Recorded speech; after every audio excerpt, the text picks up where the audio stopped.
Эрхэм үзэгчдээ манай нэвтрүүлгийн албан ёсны түншүү бол Bank Farm мөн Монгол Impix концерн байгаа. Өнөөдөр та бүхэндээ Bank Farm-ийн эрүүл мэндэд чанарын нэртэй булангаа хүргэж байна. Тэгэхээр манай студид Bank Farm-ийн эмч төлөөлөгч Болормоо ирсэн байна. За танилцгаано та бүхэнд энэ өдрийн мэндийг хүргэе. За танд ч бас энэ өдрийн мэндийг хүргэе.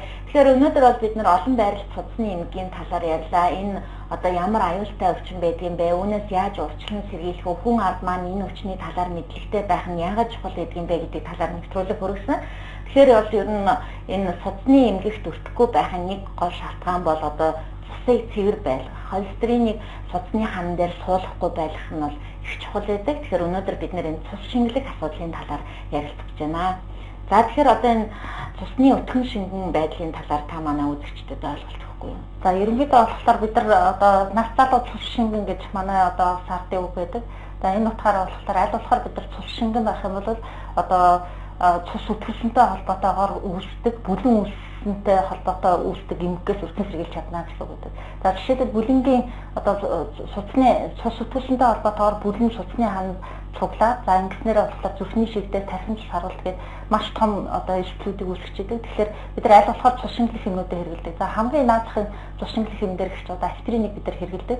За тэгээд дээрээс нь болохоор одоо клопидогрил гэдэг одоо дараа одоо орчин үеийн бэлтгэлүүд цус шингэлэх бэлтгэлүүд бас орж ирсэн байгаа. За Bank Farm-аас болохоор одоо бүгд найрамдах улсын Bank Farm-ийн компаниас болохоор цус шингэлэх бэлтгэлээс энэ Clopidogrel гэсэн одоо худлааны нэршилтэйгээр одоо цус шингэлэх бэлтгэл орж ирсэн байгаа. За энэ маань болохоор одоо ямар хүмүүстэй бид нар илүүдэлгүй хэрэглэх вэ гэхлээр одоо чихрийн шижинтэй хүмүүс маань цус байн гүтгэн явж идэг тий цусны цаахар өндөр байсантай холбоотой. За тэгээд урд нь зүрхний шигдээсээр өвдөжсэн титмийн хурц хам шинж буюу чэжээр одоо хүчтэй өвдөлтөө зүрхний өвдөлтүүдийн үед за мөн одоо зүрхний шигдээсээр одоо өвдөжсэн. За дээрээс нь болохоор одоо хэм алдагдaltaй эдгээр хүмүүстээр болохоор цус шингэлэх бэлтгэлүүдийг одоо зайлшгүй хэрэглэх шаардлагатай байдаг. За тэгэхээр цус шингэлэх бэлтгэлүүд одоо жишээл клопидогрилийг маань бол зуртай одоо эмчийн зааврын дагуу хэрэгэлдэг. За 3 сараас жил хүртэлх хугацаагаар хэрэглэж болдог одоо удаан хугацаагаар хэрэглэдэг бас энэ бэлтгэл бас орж явж байгаа. Клопидогрил бол цус шингэлэх бэлтгэл байгаа. Тэгэхээр энийг бол ард иргэд бол өөрийнхөө дураар аптекаас очиж авч болохгүй тийм ээ.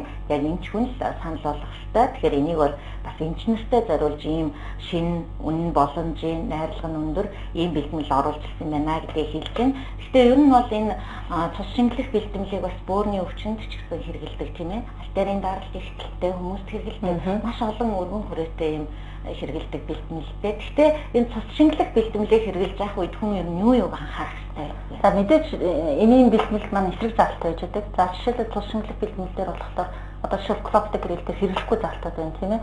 За энэ дээрээс болохоор жирэмсэн хөхүүлэгчүүд тусаалдах хэлтэлтэй жишээлбэл ходоодны шарахтай байдаг юм уу? Одоо тусаалдах хэлтэлтэй хүмүүстээр цус шингэлэх бэлтгэлүүдийг одоо хэрэглэхгүй байдаг. Тэгэхээр эмчийн заалтын дагуу хэрэглэх шаардлагатай болж байна. За цус шингэлэх бэлтгэлээр жишээлбэл бид нар нөгөө захын артерийн судасны эмгэг гэж явж байгаа. Одоо өмнөх сэдвээр ч гэсэн дурдчихсан одоо захын судасны эмгэгүүд дээр одоо бүлэн үүсгэхийн эрсдэлтэй хүмүүстээр за даралт ихтэй хүмүүс байдаг тийм ээ. Даралт ихтэй хүмүүс маань болохоор артерийн судасны ханаар бүлэн үүсээд энэ бүлэн маань болохоор аль нэг эргэтэнд очиад цус харвал шигдээсүүдийг үүсгэж өдр болж байдаг. За дээрэс нь бөөрийн эмгэгтэй хүмүүстээр ч гэсэндээ цусны өтгөрөл өдр явж байдаг учраас одоо бөөрийн эмгэг үед ч гэсэндээ одоо цус шингэлэх бэлтгэлүүдийг бас хэрэглэх бас энэ залттай байдаг. Хүний цус өтгөн байна уу, шингэн байна уу гэдгээ хүн өөрөө мэдэх арга чарга байна уу?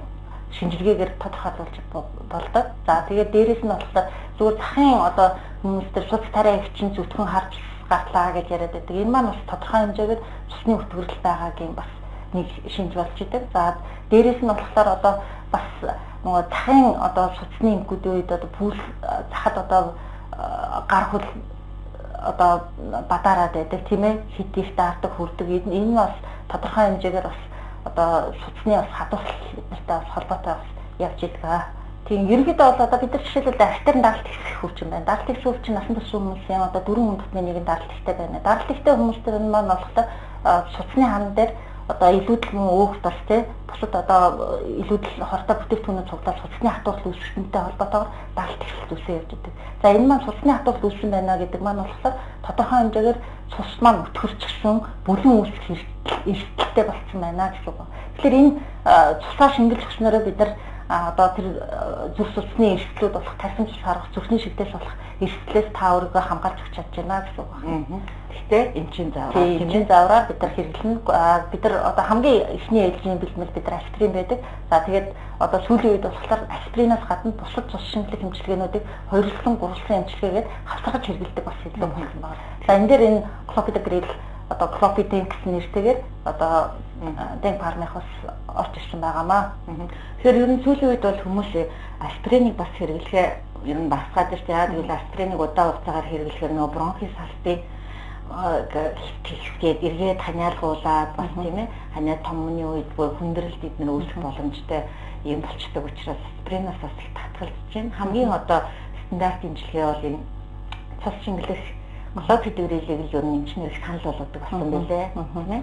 За жишээлбэл нөгөө аспирины харшилтай хүмүүс байдаг. Аспирины астмтай, аспирин шалтгаалсан астм өгдөг хүмүүс дээр аспирин хэрэглэх боломжгүй хүмүүс дээр цус шингэлэх зорилгоор бол клопидогрилийг хэрэглэх боломжтой юм байна. Тэгээ клопидогрилийг одоо хүмүүс хэрэглэх нь одоо тэр өвчтөнд эвтэйхэн юм шиг яа гэвэл өдөртөө ганцхан удаа хэрэглэж чинь тийм ээ.